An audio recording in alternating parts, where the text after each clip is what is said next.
Morning, welcome to Morricombe Orchards. We've been here since 2005, started planting in 2007, primarily Afourers, some sumo mandarins and some avocados. We've got about 80 hectares of Afourers of various different spacings and types and rootstocks. Right now we're standing in some rough lemon Afourers that were planted in 2007. The spacing here is 5.5 metres by 1.8 metres, or 1,000 trees per hectare. The reasons we've planted that close is obviously for greater production early, and that's really got us into a point where we need to prune more often than most, I suppose. We've got various other rootstocks. We have rough lemon, macrophylla, citrange, C35 and tri-stock, and a little bit of flying dragon on Afourers on all of those rootstocks, which gives us a large spread of harvest window. It gives us about 12 to 13 weeks of harvesting on the same variety.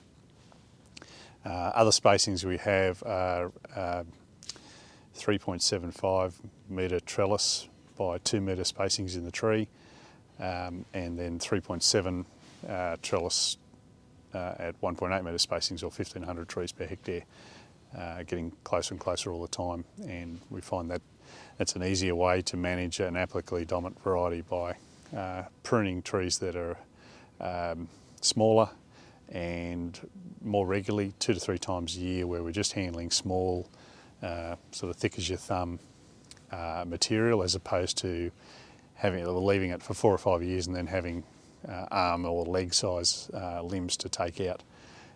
We're under the netting here at the moment, and obviously trees behave differently under permanent netting than they do out in the open. Once you start doing the cuts, the regrowth is more vigorous, and it does cost a little bit more to maintain the tree canopy. But as long as you can crop the trees pretty heavily, then it's not too bad. We have pruned these really hard last year. They were getting a little bit too high, so a lot of the regrowth we're dealing with now is from last spring's cut. We're currently in July, so we started this process in April.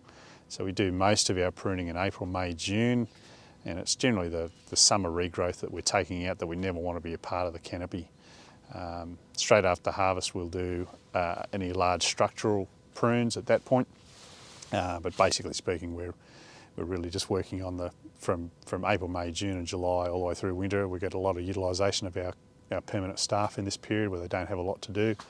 So we take a lot of pressure off our spring pruning by getting in and getting rid of all the water shoots that have happened over the season that we'd never want to be a part of our long-term canopy. So these are rough lemon, Afourers on rough lemon, quite a vigorous tree. They do tend to crop heavier and better fruit size than the traditional citrange and tri-stock, but of course you've got to deal with the vigour. Our philosophy here is try and set all crop on spring flush. We don't want to set any crop on any summer flush. It just ends up waving around in the wind.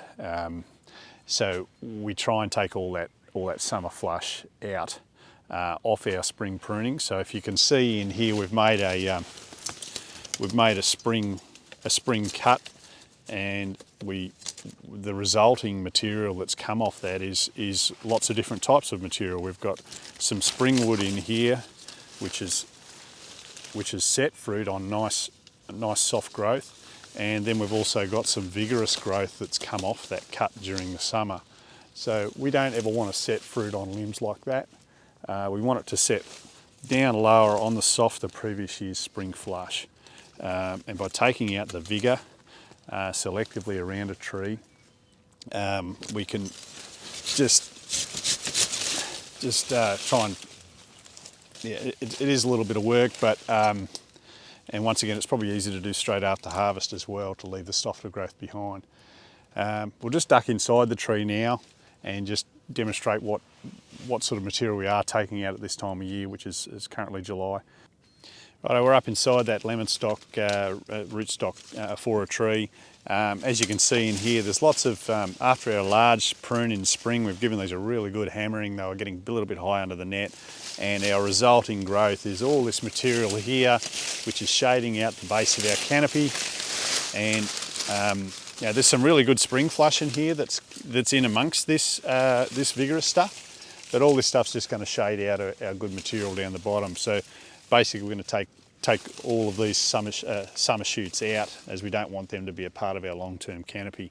We've got a good vase-shaped tree going here. We just want to line that with fruit now and keep the light in through the canopy. It's taking about a minute and a half per tree for this process. So they're covering a fair bit of country in an hour. So it's not overly expensive. If we leave this another year, these are going to get, you know, almost as thick as your wrist in another year or two. Then we've got a major issue of no crop down below. It's all up the top waving in the wind, a lot of wind blemish, and just a far more expensive prune. You know, you're talking 5, 6, 7 minutes a tree here to try and tidy up this mess.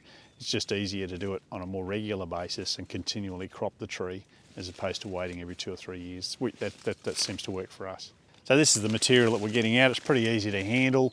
Electric secateurs take these off really easily, nice and close to the stem of the trees. You're getting a good handful of suckers. Doesn't take a lot. They just tuck them under their arm inside the tree and then just walk out with a whole lot in one go.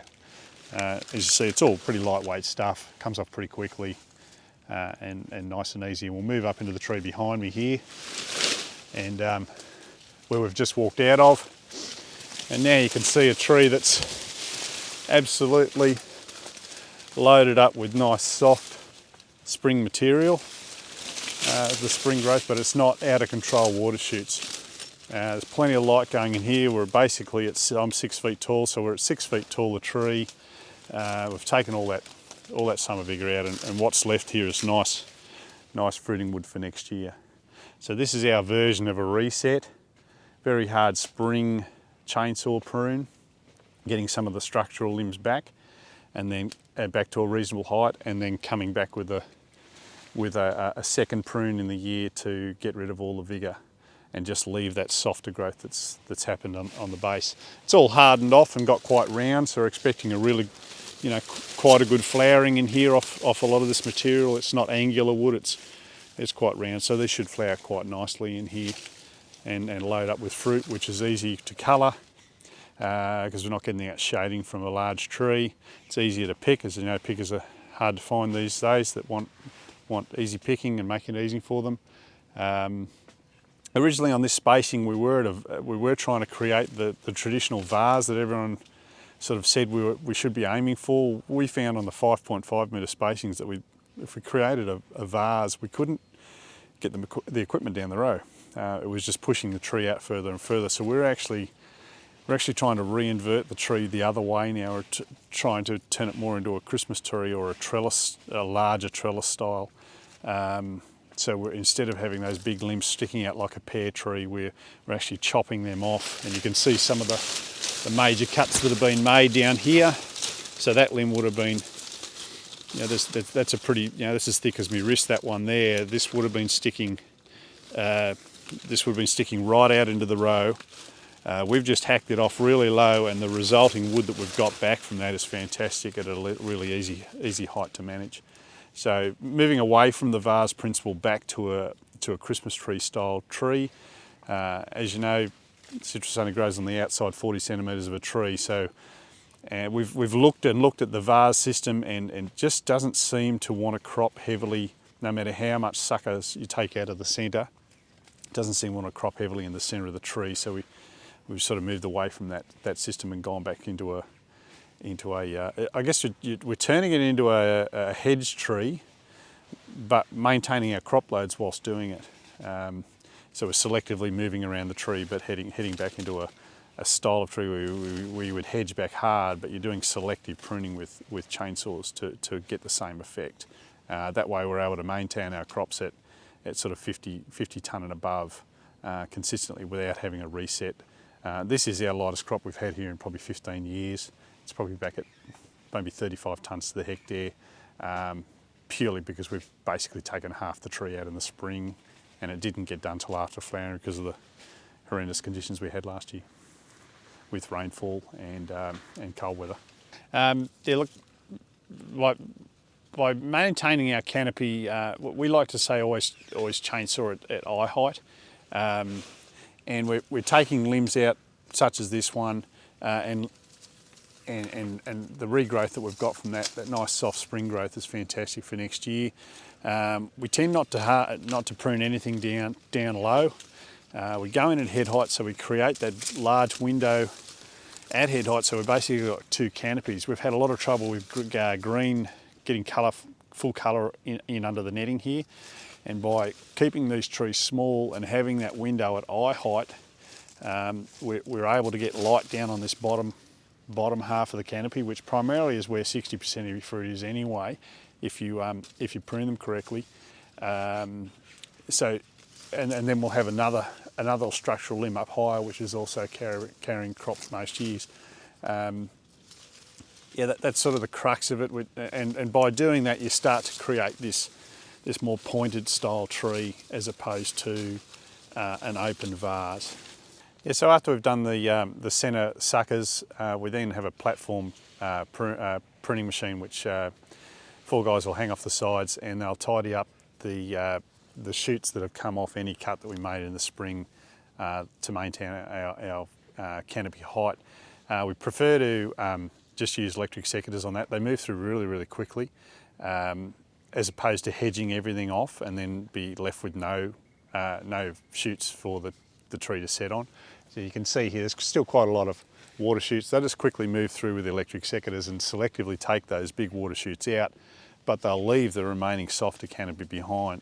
If we can then set a large crop on those, the whole tree settles down and it continues then not to regrow a lot of summer material in the second year. So the importance of getting rid of the summer vigour, setting a large crop, mucking around with GAs to try and set as much fruit as we can to settle the tree down and stop it. Then our next year's pruning cost comes right down. The water shoots don't go berserk again, and it's just an easier fix the second year. The first year is the tough one. The second year and third year becomes a lot easier once you set crops, once you've got your tree canopy down to the right size that you want. Yeah, so this guy on this row here has moved through pretty quickly. There's 62 trees in this row, fully grown Afourer trees. He's mowed through that in about an hour and a half with that centre prune.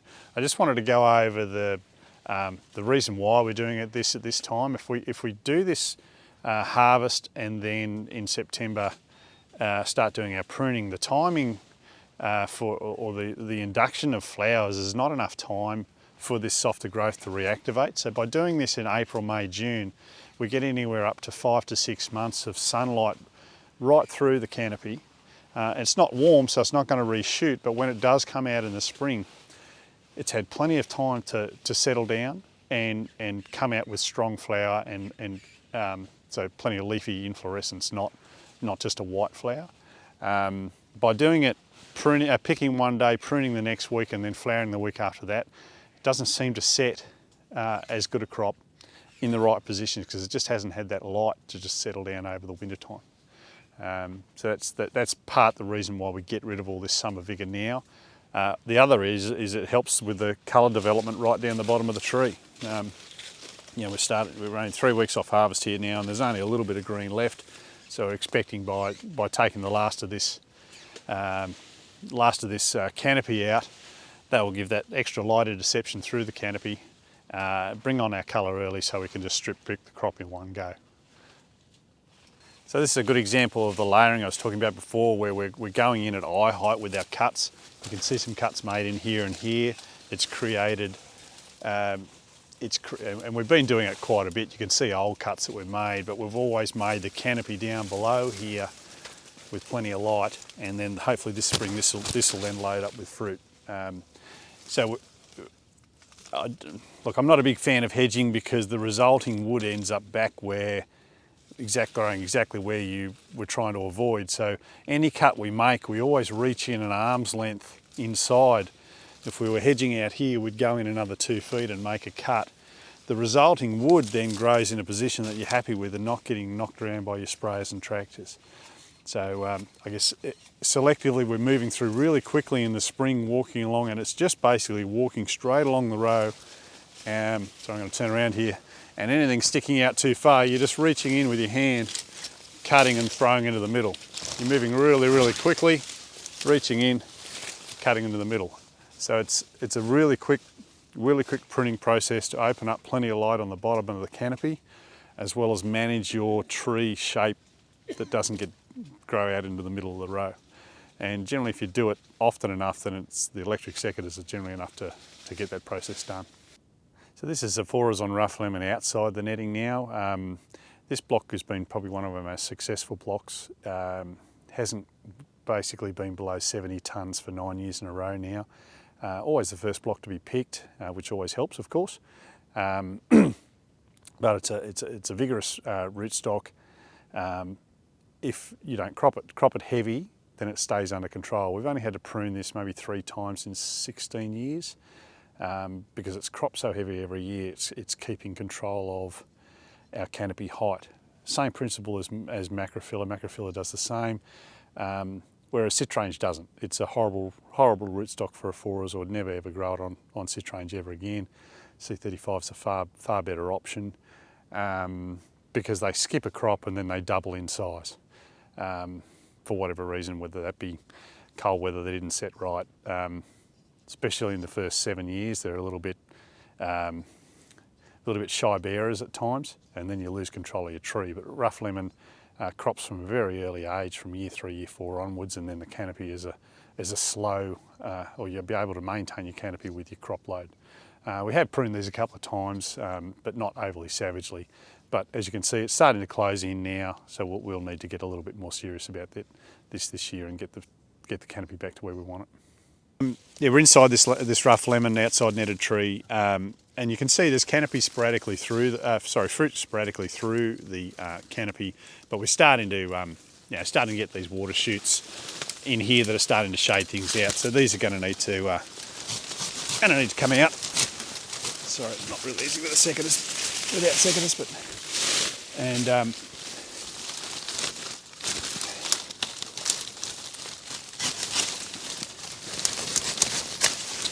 just by making getting rid of some of those suckers already, we're starting to increase the light levels through the canopy. Obviously we haven't taken the whole lot out yet, but yeah, it's still able to crop down here, but if we don't keep control of those suckers each year, then we're going to get nothing down here.